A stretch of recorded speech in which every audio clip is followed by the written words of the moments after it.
Today we are going to set up our Quizizz accounts for ELA. You may have already done this in another classroom and that's fine, but you need to join my ELA account and I'm going to tell you exactly how to do that. We are going to be doing this on our Google Meet today, so if you are clicking on this before your Google Meet, just back out and wait. Do it at the Google Meet. If you missed the Google Meet or you were unable to do it for some reason with us while we were on the Google Meet, then you may continue to listen. There will be places in this video where you need to stop and follow the directions I've given. And if you get lost, you can always back it up and listen to it again. I'm going to be showing you exactly what your screen should look like and tell you what to do when you get to those places. And then we'll be able to do some Quizizz games outside of just Google Meets. You'll be able to practice on your own, and it's going to be really important for our vocabulary for this year. So, ready to follow some directions? We'll see.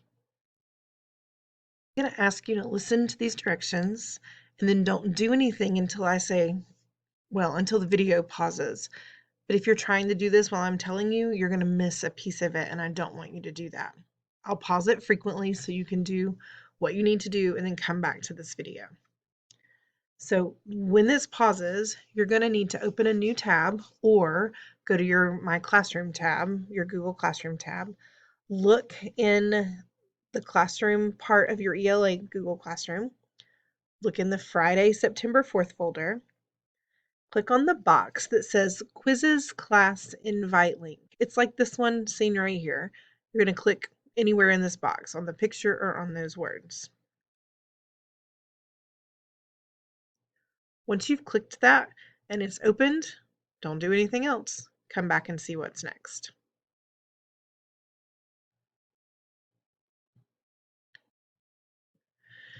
All right, the first thing that should pop up is the thing that allows you to create an account to join this class. Anytime you're given this option when you're doing school things, you want to choose sign up with Google. If you do that, then when we put things in ClassLink, it automatically signs you in. You don't have to remember usernames and passwords. So you're going to go back to your open window over there and click on sign up with Google and then come back here. Don't do anything else.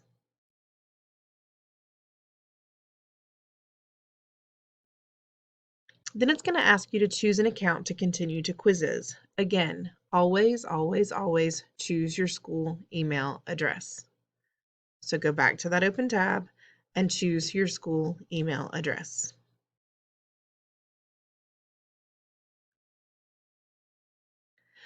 The next thing is going to be a window that says, Lori Gilbert, that's me, invited you to a class on Quizizz. So it says your teacher will see the details below. It has your name. And then there's a place for your parent or guardian email address. Do not type anything in there. If we want to add parents' email addresses so they can get a report later, we will.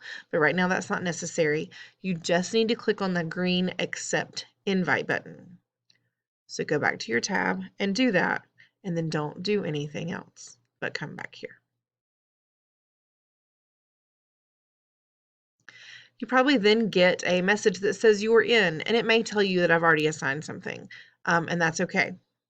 We're not going to go to that thing right now. So if it tells you that you got in, then you're done.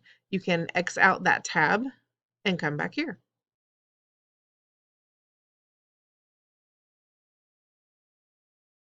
Okay, now what I want you to do is go back to your classwork tab, your Google Classroom tab, go back to your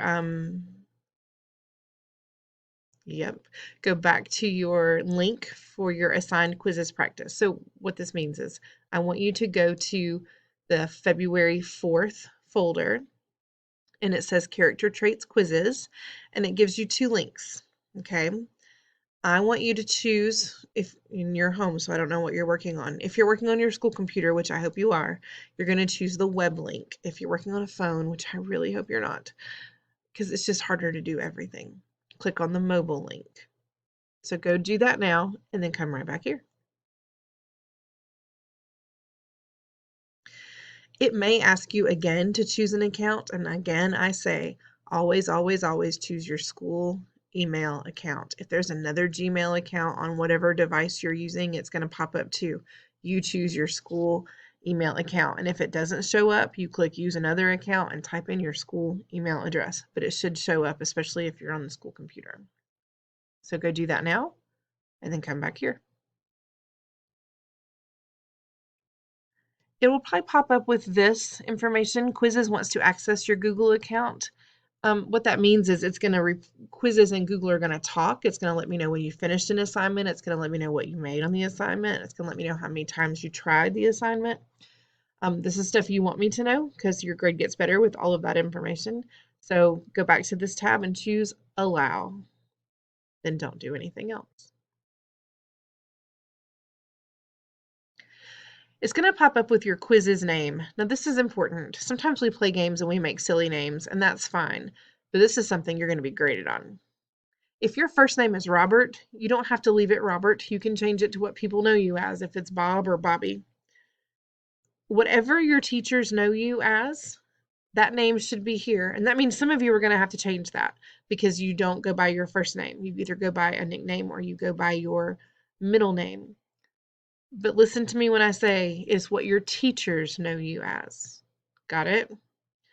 So type that in and then come back here. Don't press start yet. Just come back here. I want to talk about these options. When you're going into a game, you have the option to turn the music on or off. It's soothing to some people, it's annoying to others. You can turn that off. Same with sound effects. And then it gives you memes when you get them right or wrong. And if you are annoyed by those, then turn them off. There's also a read aloud option. Most of the time, I don't mind if you have that turned on. If you sometimes struggle, whether because you are just reading is not your thing, or maybe English is your second language and it helps you to hear and not just read, I'm fine with you turning that on. If there's ever a time where I'm testing your reading, I will give you explicit directions and say, please do not turn that on. But for 99% of the things that we do here, you can turn on the read aloud. If reading is not a trouble for you, and if English is your first language and you've been reading English your whole life, then don't turn that on. You need to practice. This is just for people who need that extra little help, especially if you're learning the language. That would be super helpful, right? Okay. So go back and make your choices and then click start.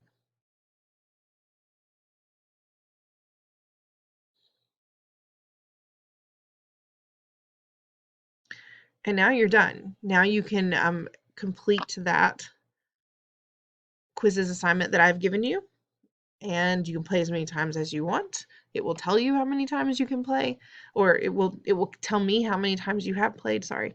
And then you'll see how much you need to practice to get better. Okay? Have fun.